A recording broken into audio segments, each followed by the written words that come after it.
Ako si Paulo, pero Pao tawag ng mga tropa ko sa akin. Ako si Kayla, pero simula nung bata pa ako, Kay na tawag nila sa akin. Uy, Chi, tingnan mo yung yung lalaki. Nakaupo din sa kasi. Cute naman, kaso parang masyadong emo. Uy bro, tignan mo yan, no?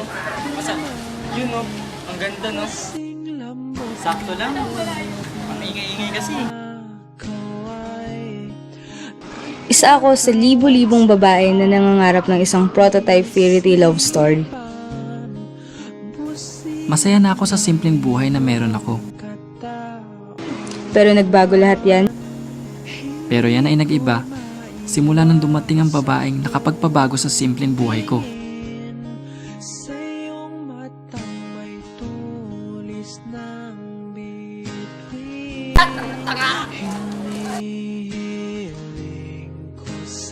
Nung nakilala ko si Pao.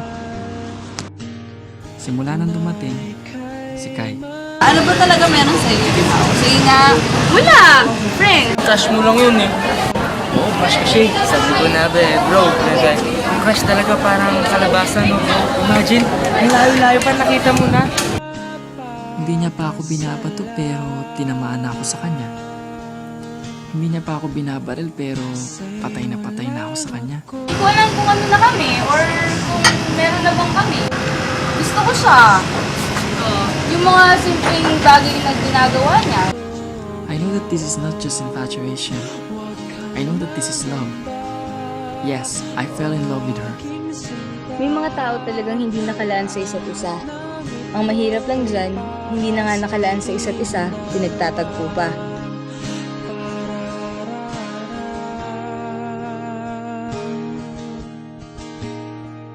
Sa tuwing nakangiti ang iyong labi, damdamin ko'y nawawala ang hati.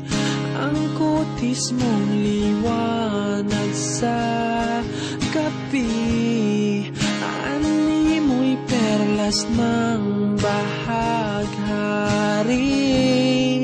Hinihiling ko sa may kapal na ika'y maging kasintahan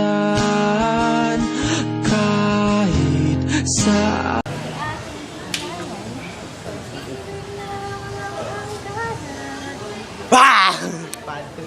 sa'yo lang ako, saksi ang